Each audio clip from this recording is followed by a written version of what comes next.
Hello guys, it's me, Flint, back again. And I know it's bad I haven't made another part of my story for a day now. I just wanted to take a break after making the entirety of chapter 1. But now I'm back. I've written and we're back on to reading The Sounds of Nightmares, chapter 2, part 1, A Penance at the Bathhouse. So let's just get into it. This is a counsellor. Tape number 57, session number 4, patient Noon. I was presumptuous, judgmental. Now I feel it is paramount to prioritise Noon's treatment over several other cases due to demonstration of abnormal neurological faculties.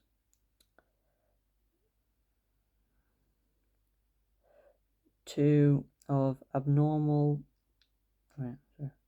distinter further today, I'll venture an unconventional method. Admittedly dated, but this device should help attain further clarity. He ends the recording, and 10 minutes later, he starts it again, and Noon knocks on the door. Please come in. How are we doing today, Noon?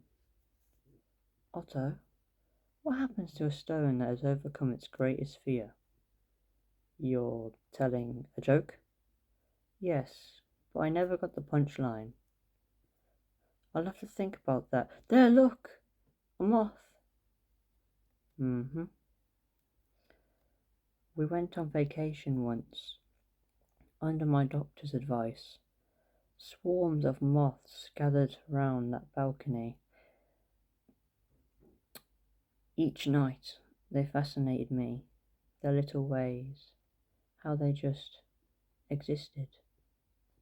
I collected them in Mum's plastic jars. Well, this might be a good time to tell me about your mother. I'd rather not. Mum didn't share my enthusiasms for crawlies, but moths were my favourites.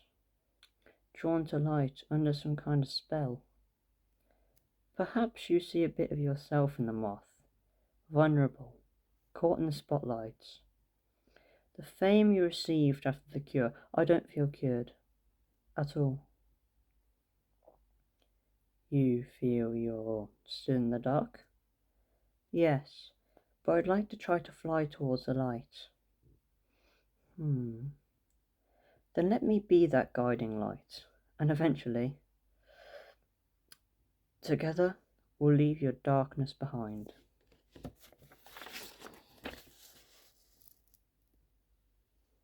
How you said that reminds you of the place I visited.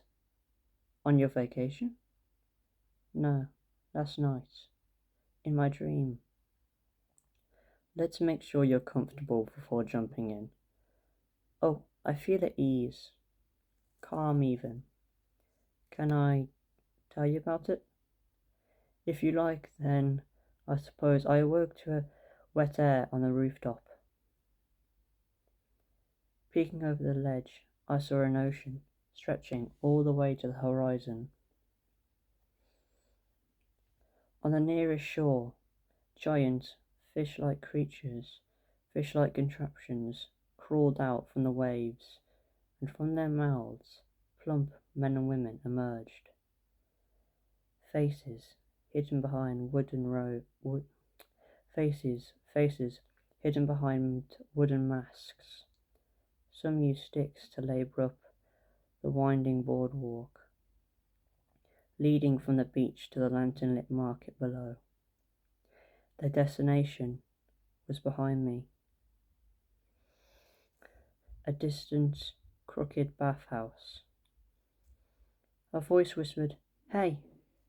and I turned to see a grubby, breathless boy stepping off a ladder.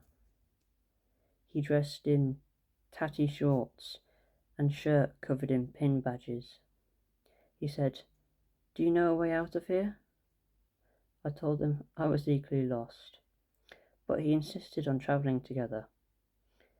He went on, "Other kids call me Kian, and I never run out of jokes. I can tell you some along the way."